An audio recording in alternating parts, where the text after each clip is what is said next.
भारतीय सेना की जवाबी कार्रवाई में पाकिस्तान में कुछ एक चीज जो हर कोने से सामने आ रही है वो है सिर्फ और सिर्फ वहां पर तबाही। उनका एयर डिफेंस सिस्टम हम आज दोपहर होते होते खत्म कर चुके थे। उसके बाद उनके जितने बड़े शहर हैं, उसके अलावा जो बंदरगाह हैं, उन सबको टारगेट किया जा रहा है। JF-17 उनका फाइटर एयरक्राफ्ट, उसको भी मार गिराया गया है। पाकिस्तान मना भी इसलिए नहीं कर सकता कि खुद पाकिस्तान की जमीन पर उसका जो मलबा है वो बरामद हो चुका है। 360 डिग्री पायलट दो पायलट पकड़ भी लिए गए थे। यानी 360 डिग्री जो एक्शन भारत लगातार कर रहा है पाकिस्तान की हिमाकत के ऊपर। और एक बात और दर्शकों को मैं एक बार फिर याद दिलाना चाहूंगा कि पाकिस्तान के हमलों की इंटेंसिटी की औकात इतनी है कि अभी तक 58 मिसाइल और ड्रोन लॉन्च किए पाकिस्तान की तरफ से। वो सारे के सारे हमारे एयर डिफेंस सिस्टम ने हवा में छूमंतर कर दिए।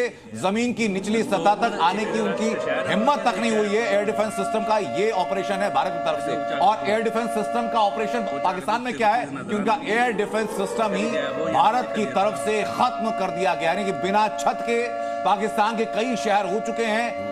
जो दीवारें बची थी उनको ढूंढ ढूंढ कर कोने कोने से हम लोग खत्म करें। उसके बाद INS विक्रांत से MiG-29 जो है वो टेक ऑफ कर चुके हैं। अरब सागर के ऊपर उनका फ्लाई पास लगातार इस वक्त पर चल रहा है। INS विक्रांत के डिप्लॉयमेंट के बाद MiG-29 वहां से टेक ऑफ कर चुके हैं। यानी कि एक और खतरा और सायरन इस वक्त पाकिस्तान में बजने शुरू होंगे कि जमीनी आफत सिर्फ यहीं तक सीमित नहीं थी, आसमानी आफत और बड़ी यहां पर आने वाली है। ये तस्वीरें मैं दिखा रहा हूं आपको और उसके साथ साथ मैप के जरिए बता रहा हूं आपको कि पाकिस्तान में किस किस कोने में क्या क्या हो रहा है। INS विक्रांत का डिप्लॉयमेंट पाकिस्तान को 1.5 घंटे से लगातार चल रहा INS विक्रांत का डिप्लॉयमेंट वहां 1.5 घंटे से ज्यादा।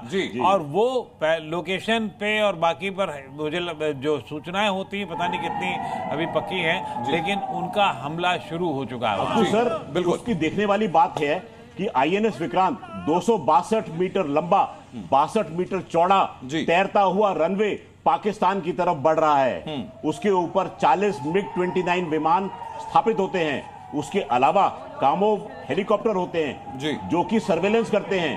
उसके ऊपर सी हॉक हेलीकॉप्टर हैं जो कि हमने USA से लिए थे। ये काम आते हैं एंटी सबमरीन रोल के लिए, सर्च एंड रेस्क्यू के लिए। हमारे अपने भारत द्वारा निर्मित ध्रुव हेलीकॉप्टर होते हैं जो कि इंडिजियसली प्रिपेयर्ड हैं। मैं लौटूंगा आपके पास। सियालकोट में भारी नुकसान की खबर है और देखिए दो मोर्चे पैरेलल चल रहे हैं। मिलिट्री ऑपरेशन का मोर्चा एक अलग चल रहा है और डिप्लोमेटिक लेवल पर मोर्चा हमारा अलग चल रहा है। इस वक्त ब्रेकिंग न्यूज ये भी है कि विदेश मंत्री एस जयशंकर ने अमेरिका, इटली और यूरोपीय संघ के समकक्षों से बात की और कहा कि किसी भी तनाव बढ़ने पर कड़ी प्रतिक्रिया होगी। राजस्थान में एक और JF-17 को ढेर कर दिया गया है। आप देखिए अपडेट किस रफ्तार से लगातार आ रही है। आप पलक झपकेंगे और उधर एक और अपडेट। ये तो ऐसे हो रहा है जैसे IPL में कोई विकेट गिरता है और धड़ से पकड़ लिया जाता है। देखिए वो विकेट खड़ा हो जाता है सर। यहाँ के विकेट खड़े होने लाके बच्चे पाकिस्तान को डिसोन कर देगा। एक जरूरी बात यह है इससे पहले कोई दबाव हमारे ऊपर आए, हमें आज ही मौका है जितना कुछ कर सके, जितना डीप जा सके, जितना जो एरिया कैप्चर कर पाए वो हमारे लिए उतना ही अच्छा होगा। जाएंगे सर, जाएंगे। जहां मैं देख रहा हूं जिस प्रकार से हम एक्शन ले रहे हैं, हमारा पहला काम है कि एरिया को पूरा पल्वराइज कर दिया जाए, मटिया मेट कर दिया जाए और फिर वही तो हम कर रहे थे। देखिए सर, अब JF-17 को ढेर किया गया और अब JF-17 के जो पायलट है उसकी तलाश में वहां पर रेकी की जानी शुरू हो चुकी है। ये पायलट को 2 पायलट पहले पकड़ लिए गए। ये पायलट पकड़ा जाएगा तो ये तीसरा पायलट होगा जिसको कि भारत की गिरफ्त में जो किया जाएगा। ये तीनों सेना इस वक्त पाकिस्तान के खिलाफ मोर्चा खोल चुकी हैं। और आप सोचिए 22 तारीख के बाद एक हमारा सिर्फ एक जवान गलती से जो चला गया था उसको देने में इनकी नानी मर गई थी, कांपने लग गई। अब आप देखिए पूरा उल्टा।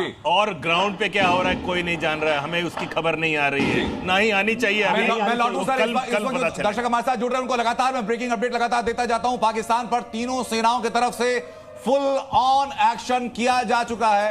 और एक और बड़ी खबर है, जनरल मुनीर के इलाके में एक और बड़ा धमाका हो चुका है। यानी कि तो बचा कौन? आर्मी चीफ हो, प्रधानमंत्री हो, कोई बख्शा नहीं जा रहा। रावलपिंडी में लगातार धमाके जारी हैं और जनरल मुनीर का जो इलाका है, जो उनकी रिहाइश है, वहां पर भी धमाके होने शुरू हो चुके हैं। कुछ वक्त पहले से मुश्किल 120 सेकंड पहले आपको अपडेट हम लोगों ने ये दी थी कि शहबाज शरीफ के घर के पास में धमाका हुआ है कि बमुश्किल कुछ किलोमीटर दूर की दूरी में धमाका हुआ है। और अब आसिम मुनीर के रिहाइश के बारे में भी खबर आ चुकी है कि आसिम मुनीर के इलाके में बड़ा धमाका हुआ। अब देखिए जल सेना थल सेना, वायु सेना, भारत की तरफ से तीनों सेनाओं का ताबड़तोड़ एक्शन जारी है। उसके अलावा गृह मंत्री ने स्पेशल फोर्सेस के डीजे के साथ आपात बैठक करनी शुरू कर दी है। विदेश मंत्रालय लगातार डिप्लोमेटिक लेवल पर बाकी देश के समकक्षों से बात लगातार कर रहा है और इस संदेश के साथ कर रहा है कि कोई भी बड़ा हरकत हुई तो बख्शा नहीं जाएगा। और बड़ी खबर लगातार जारी है।